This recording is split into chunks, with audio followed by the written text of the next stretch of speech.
Olá pessoal, tudo bem? Como é que vocês estão? Espero que tudo bem nesse momento ainda de pandemia e quarentena que a gente está começando a se adaptar. Quando a gente se adaptar, logo logo a gente vai passar por tudo isso. E aí a gente volta às nossas aulas presenciais e às nossas atividades, né, físicas e sociais como a gente fazia antigamente. Fiquem, fiquem com Deus sempre. Há duas aulas atrás, quando a gente estava vendo o requerimento da tutela antecipada requerida em caráter antecedente, lá no artigo 303, eu falei para vocês guardarem um prazo. Não sei se vocês estão lembrados. Qual era esse prazo? Era o prazo do aditamento da petição inicial, que está lá no artigo 303, parágrafo 1º, inciso 1º. E o prazo do aditamento da petição inicial, não sei se vocês estão lembrados, era 15 dias ou mais. E eu falei, o bom é dar mais, né? Porque daqui a pouquinho a gente vai ver o artigo 304 e vocês vão ver por quê, né? A gente, em tese, deveria pedir que o juiz desse mais prazo, rezasse para que o juiz desse mais prazo, ok? Por que isso? Por causa do artigo 304, que é o artigo que vai trabalhar com a estabilização da antecipação de tutela requerida em caráter antecedente. O que vai dizer o artigo 304? Né? Mais ou menos, né, assim, que aquela decisão proferida conforme o artigo 303, que é o que a gente viu nas últimas duas aulas, se dessa decisão não for interposto recurso, aquela decisão que antecipou algo se torna estável. Ou seja, ela vai ficar, né, estabilizada durante um determinado período de tempo, que a gente vai ver daqui a pouquinho se é finito ou infinito, certo? O que o legislador quis dizer quando apostou na positivação de que, se não interposto recurso, a decisão se tornaria estável? Ora, né, a legislação ou o legislador apostou em que o processo, né, em determinados casos, quando o réu não tem o que fazer, ou ele recorre, ou ele recorre, ou ele abre mão, abre mão de se defender no processo. Ou ele se inconforma com a decisão e apresenta essa inconformidade via recurso, pois se não fizer, não adianta ficar brigando, né, durante anos e anos e anos no processo a fio. Então, se, em tese, o réu não apresentar sua inconformidade, como é que ele apresentaria essa inconformidade? Artigo 1015 do Código de Processo Civil, por via do agravo de instrumento, não adianta ele brigar em primeiro grau, porque em tese o processo já não vai mais existir. Isso retira do primeiro grau uma carga gigantesca de instrução processual e leva a matéria de direito, né, diretamente para que o tribunal, enfim, se manifeste sobre o caso. Não se esqueçam que a gente está falando, né, muitas vezes de uma matéria já consolidada, né, em nível de um tribunal, quer seja local, federal ou até mesmo superior. Então a gente tem a possibilidade de, não se conformando com a decisão proferida em sede de tutela antecipada requerida em caráter antecedente, poder recorrer, interpor a sua irresignação via agravo de instrumento. Se tu não interpôs, bom, tu aceitou aquela decisão. Daí tu não precisa contratar advogado, não precisa instruir o processo. Tu simplesmente sabe que aquele processo levaria àquela decisão final e tu larga de mão, deixa o quê? Deixa o autor, né, com o seu direito desde já e não se intromete no processo. Tinha uma grande crítica no início que as empresas iam odiar isso, mas muitas empresas adoraram, porque tiraram de si uma carga, né, de responsabilização de tramitar com um processo, pagando advogados durante toda essa instrução, que não precisa mais, simplesmente não recorre. Então, casos certos, já casos que a jurisprudência, por exemplo, já consolidou, não tem por que ficar brigando. Então eu vou tirar meu ônus financeiro, né, toda aquela instrução cara para muitas sociedades empresárias que elas passavam por isso. Qual foi o problema?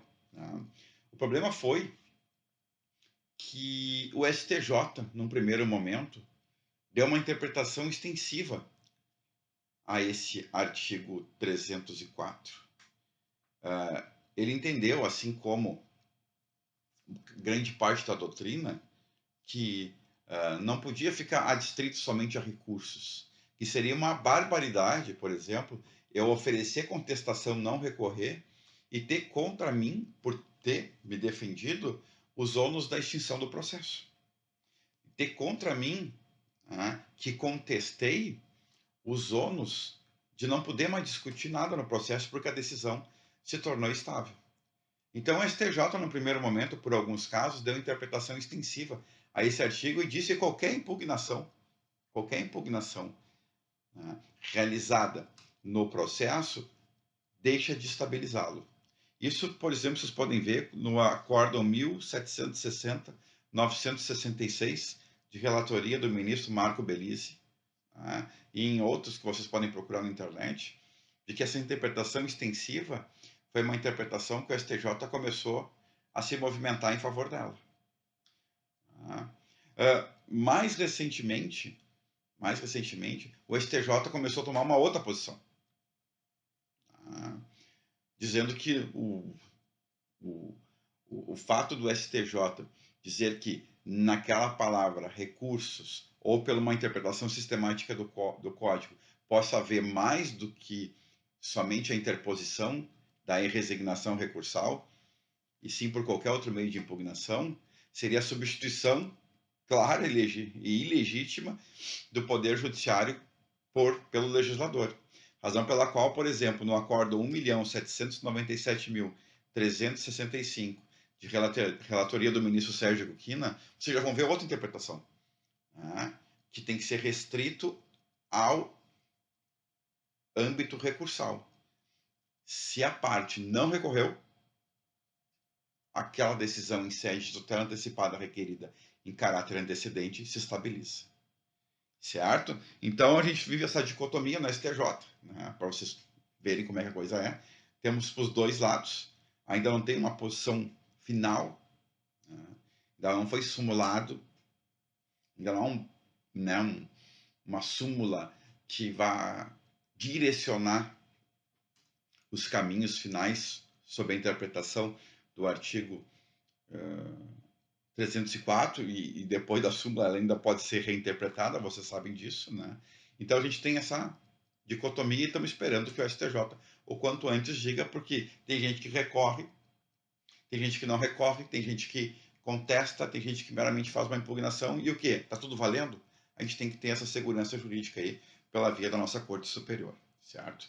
Então tá, qual é a consequência, teoricamente, de não ter se recorrido? Vou falar em recurso porque ali está falando recurso, tá? Mas lembrem que tem essa discussão na STJ. Qual é a consequência, então, da parte ré ter tomado contra si uma tutela antecipada requerida em caráter antecedente e não ter recorrido? Parágrafo 1º, o processo é extinto. Pessoal, não tem mais processo. Olha o que seria de eficiente essa técnica. Se o réu não quer discutir, não interpõe agravo de instrumento, porque sabe que, em tese, vai perder o processo. Razão pela qual ele deixa de interpor o recurso e deixa o processo se extinguir. Deixa o processo se extinguir, deixa o autor levar aquele direito que, em tese, já é dele e não se preocupa mais. E aí há a extinção natural do processo e, por isso, o réu não se incomodaria mais com questões processuais, contratando advogado, tendo que instruir, levando testemunhas, depois recorrendo, se for o caso, porque, enfim, já que, em tese, já instruiu, da sentença vai recorrer. Fechou? Bom, como é que fica?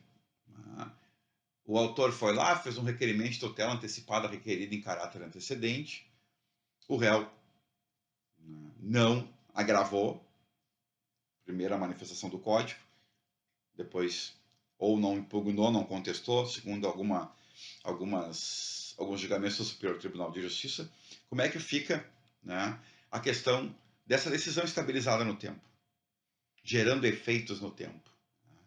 Bom, essa decisão vai poder ser impugnada posteriormente. Como? Via ação própria, certo? Então, qualquer das partes, quer seja autor e réu, podem vir e ajuizar uma ação com o intuito de desestabilizar aquilo que estava estabilizado. O professor Arthur Torres, meu querido amigo, professor de vocês, chama de ação anti-estabilizatória, ou ação desestabilizatória, porque visa a desestabilização de algo que já está estabilizado no tempo. Bom, tem essa possibilidade. Então, a parte que deseja rever, reformar ou invalidar, dentro desse processo que está estabilizado, não pode fazer mais nada. Mas ele pode ajuizar uma ação autônoma, tentando desestabilizar aquela decisão que estava aqui estabilizada. Certo? Ok? Por quê? Porque uma vez estabilizada essa decisão, porque não houve recurso, né, a decisão conserva sua eficácia no tempo. Então, ela vai conservar essa eficácia no tempo até quando, Marco? Até quando, de alguma forma, ela for revista, invalidada ou reformada. Certo? Até lá está gerando efeitos. Essa é a redação do parágrafo 3º do artigo 304. Ponto. Vamos lá. Como é que eu faço isso? Eu, parte que quero fazer uma ação desestabilizatória, antiestabilizatória ou uma ação qualquer com outro nome, vou aos autos do processo que estabilizou, faço requerimento de desarquivamento, né? Retiro dali as cópias que eu acho necessárias, digitalizo as cópias que eu acho necessária, faço uma nova petição inicial, e o que eu faço? Distribuo no Poder Judiciário. Para quem? Para o juízo que deferiu a ação que estabilizou. Então, já há um juízo prevento, já há um juízo competente, que é o juiz que, primeiro, decidiu nesse processo e estabilizou aquela decisão, certo? Então, há uma prevenção, né, desse juiz por uma nova ação em que vai querer a desestabilização daquilo que uma vez já foi decidido, certo? Eu acho um pouco ineficiente esse sistema. Eu acho que, em tese, né, por eficiência do processo, eu poderia desarquivar esse processo que está arquivado e com decisão estabilizada e dentro dele discutir isso. Mas, enfim, não foi essa a opção do legislador. O legislador optou em quê? Em uma ação de desconstituição daquela estabilização do primeiro processo, certo? Então, novas custas, né, nova citação, e aí a gente segue o rito do processo. Não se esqueça, qualquer das partes, mesmo autor e mesmo réu, tanto faz. Depois a gente tem o prazo para a gente poder fazer essa ação de anti-estabilizatória. E aqui houve várias confusões na doutrina, porque o prazo é de 2 anos. Contados do quê? Contados da decisão que extinguiu o processo, que estabilizou. Certo? 2 anos contados da ciência da decisão do processo que foi estabilizado. O que a doutrina meio que se bateu aí? Porque a gente está falando em estabilização, a conservação da eficácia dos efeitos da decisão no tempo. Certo? Então, se eu estou falando disso, eu estou falando algo muito parecido com uma coisa que você já tem aí na cabeça. Algo muito parecido com os efeitos que uma coisa julgada tem, que precisa de uma ação rescisória para desconstituí-la. E o prazo é de 2 anos. O prazo para ajuizamento de uma ação rescisória é de 2 anos. Então o pessoal meio que começou a inventar coisa, né? Olha, se eu tenho 2 anos na ação rescisória, e tem 2 anos aqui para desestabilizar, vamos chamar essa ação, olha aí, ó, outro nome para ação, de mini rescisória, porque é muito parecido. Não, não pensem assim. É um novo instituto, é uma nova técnica de julgamento e conservação da eficácia dos seus efeitos, razão pela qual vão partir do pressuposto que é uma coisa nova. Tenho 2 anos porque é uma opção do legislador. Tenho 2 anos por ser uma opção do legislador. Mas que fique por aí. Não tem nada a ver com rescisória, não tem, né, não tem muito pouco a ver com coisa julgada. Tá? Salvo, né, a ideia, né, são institutos diferentes. Até porque coisa julgada é um instituto que está lá na Constituição, e aqui é um tipo de estabilização, né, de antecipação de tutela requerida em caráter antecedente, que a gente vai ter que se acostumar de que é dessa forma, certo? E por fim, pessoal, a gente tem o parágrafo 6º, que vai trabalhar exatamente com essa afirmação que eu acabei de dizer para vocês. A decisão estabilizatória não é coisa julgada. Não faz coisa julgada. Embora mantenha a eficácia da decisão, essa estabilização, até ser revista. Então aí está uma certa similitude, né, em termos da eficácia da decisão, em termos dos efeitos que a decisão vai gerar. Mas ela não faz ação, mas ela não faz coisa julgada. Por isso não tem nada a ver com ação rescisória ou mini rescisória, certo? É uma estabilização em que há coisas ainda a serem desvendadas. Acabei de dizer para vocês que o STJ está se batendo ainda quanto ao alcance das defesas para estabilizar ou não, mesmo contra a legem algumas vezes. Mas, enfim, é um instituto novo que merece toda a nossa atenção, certo? Então, essa era algumas das ideias que eu queria trazer para vocês sobre o Instituto da Estabilização. Acabamos aqui a nossa tutela antecipada requerida em caráter antecedente e na semana que vem a gente começa a tutela cautelar, tá bom? Se cuidem, beijos e abraços, tchau, tchau.